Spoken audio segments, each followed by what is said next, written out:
لو عندك شوية شوربة ورز بايتين، تعالي اقولك على اكلة سهلة وسريعة وطعمها حلو قوي. دول حوالي طبقين رز بايتين. هجهز معايا بصلاية واتنين فلفل رومي وتلات فصوص توم.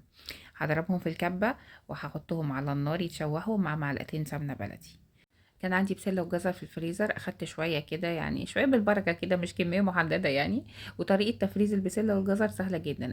البسلة بفصصها واغسلها واحطها في مصفى تصفي المية بتاعتها واحطها في اكياس في الفريزر. والجزر نفس القصة، غسيل وتقشير وتقطيع وعلى الفريزر على طول.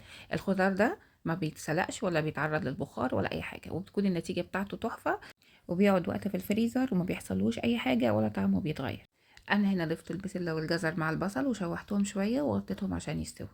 هجهز بشاميل سريع، معايا 3 4 معالق سمنة بلدي، هضيف زيهم دقيق وهبدأ اشوحهم.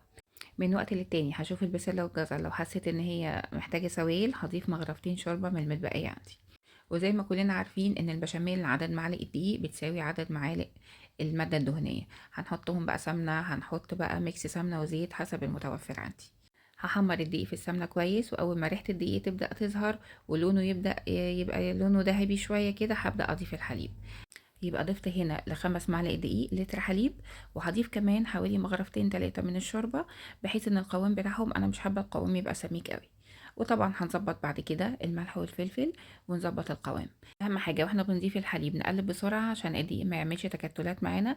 بس لو حصل وظهرت تكتلات فبسيطة، بالهاند بلندر نقدر نخلطها ونفك التكتلات دي، او نضربهم في الخلاط فالقوام بتاعهم هيبقى كريمي في ثواني.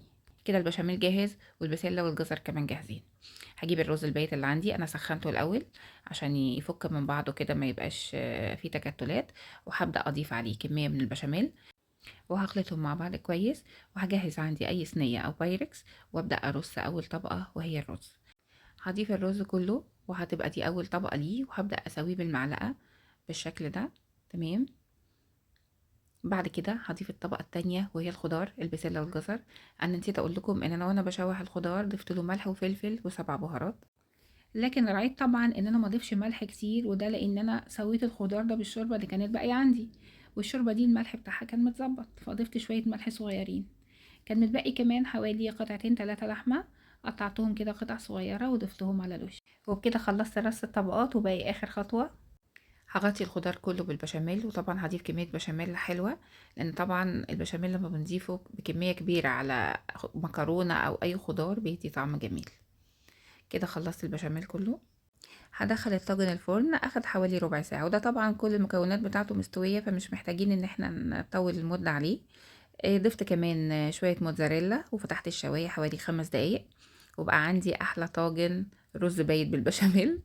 طعمه جميل جدا. وطبعا هو عشان لسه سخن مش متماسك، المفروض كنت استنيت عليه شوية يهدى عشان اقدر اقدمه. بس عايزة اقول لكم ان هو كده وهو جوسي كده طعمه خطير. ويا سلام بقى لو عملنا الأكلة دي في برامات فخار وعلى عدد أفراد الأسرة. كلنا طبعا عارفين إن البرامات الفخار بتدي طعم جميل جدا للأكل. بجد الرز بالبشاميل اللي طلع طعمه حلو قوي. يعني بصراحة أنا مكنتش متوقعة إنه يطلع بالجمال ده.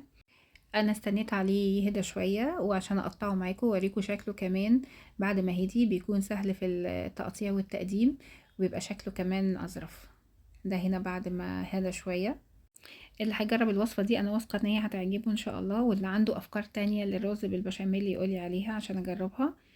واتمنى الفيديو يكون عجبكم، واللي عجبه ما ينساش يعمل لايك وشير، واللي اول مرة يشوفني انا شيري امام. دمتم بصحة وهنا.